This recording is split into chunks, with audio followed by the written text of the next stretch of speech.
What's up, ladies and gentlemen? It's Brendan, and I'm BManX45, and today we're coming at you with another video.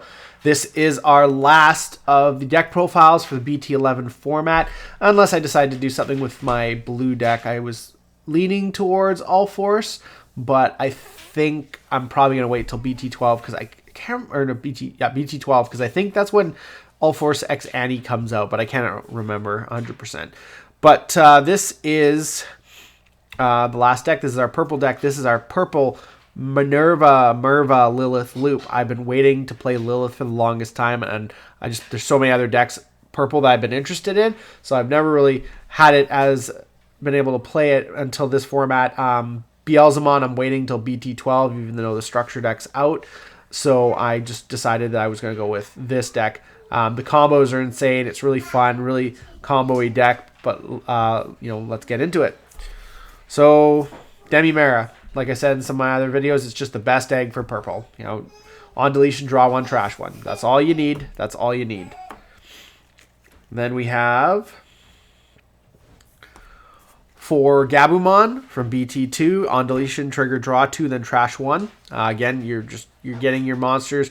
You're getting up there, and then you're just trashing a bunch of cards, drawing and trashing, getting your pieces into your graveyard.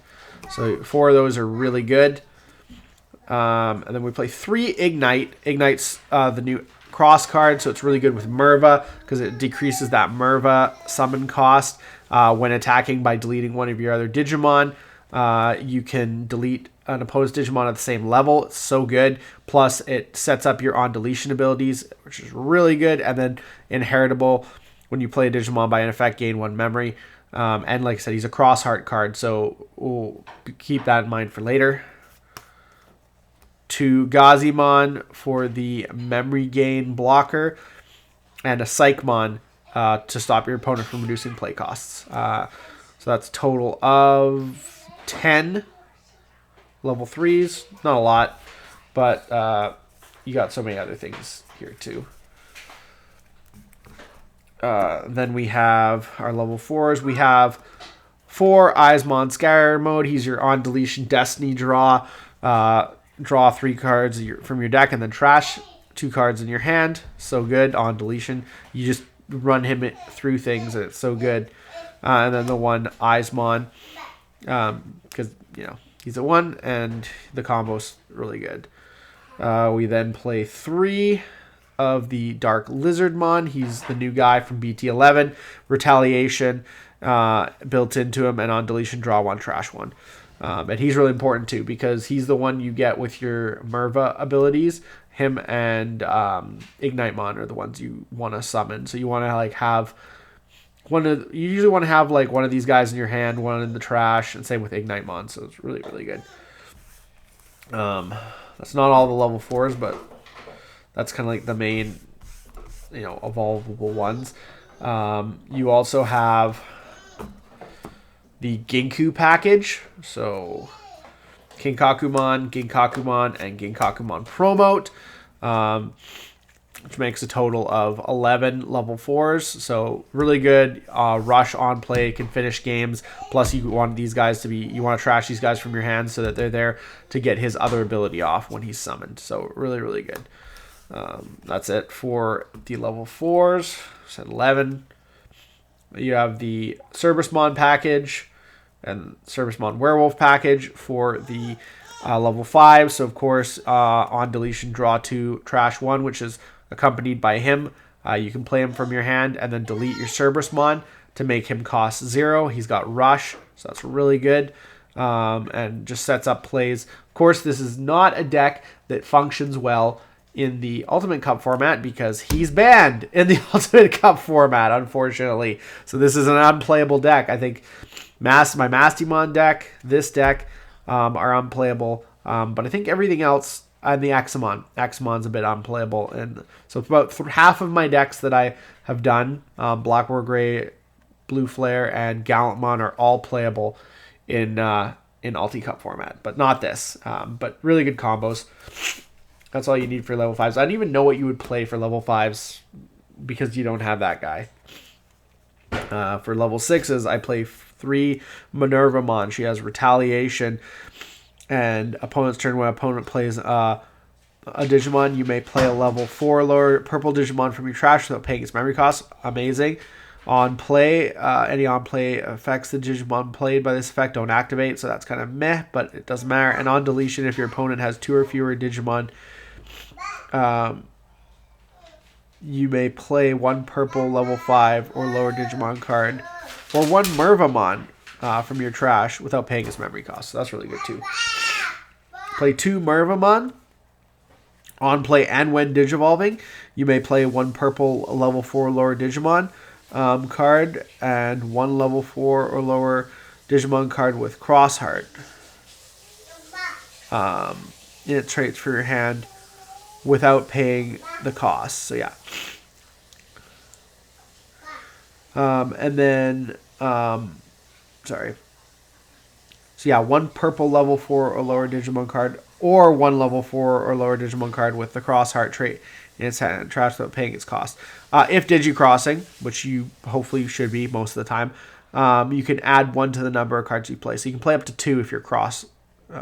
All turns, all your Digimon with Crossheart in their traits gain retaliation and rush and blocker. So she gains it, and Ignitemon gains it as well. So really good. You can summon her. You can summon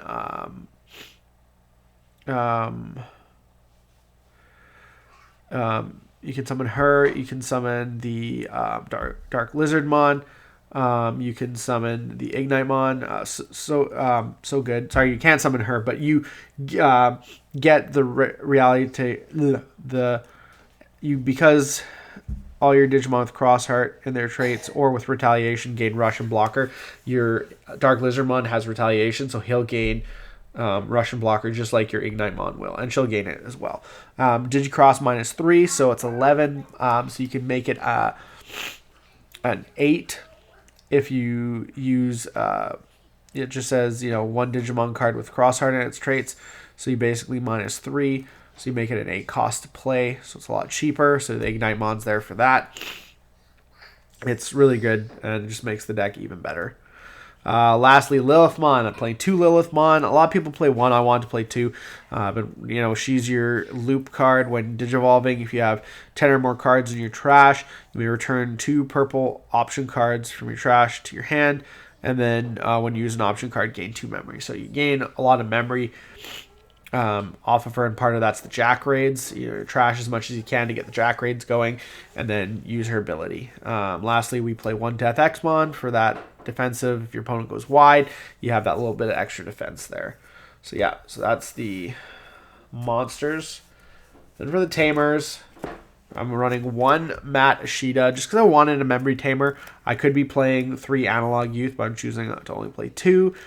I think that's nice, and as well gets me an option card back. So I kind of like having the 1 Matt. That's just my personal preference. Option cards, playing 4 Jack Raid. It's free, and you get memory for every 10 cards in your trash. What else can you say? On security, you gain 2 memory, so it's pretty good. It's this deck's version of Hammer Spark.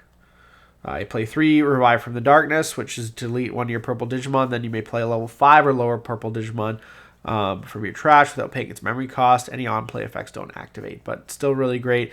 Gets your on-deletion abilities off and gets your other monsters out there, so you can start going off with their effects, like the Cerberusmon. If you have the Cerberusmon in the trash, you put it on the field, and then you Cerberusmon Werewolf Mode for free. So that's really, really good.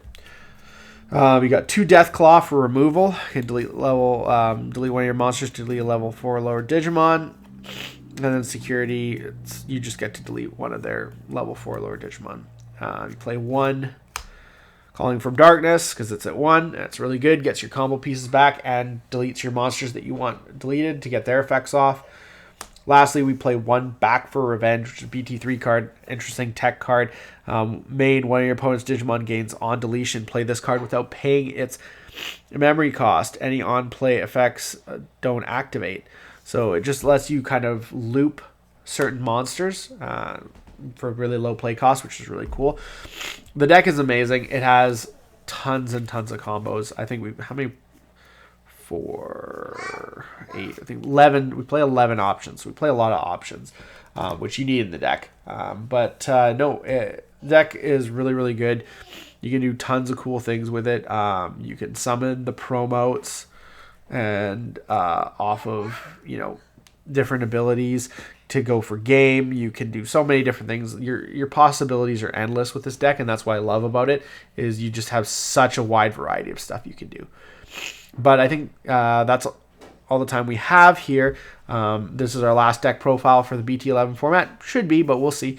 If not, you'll see one probably shortly, very shortly before the end of the format.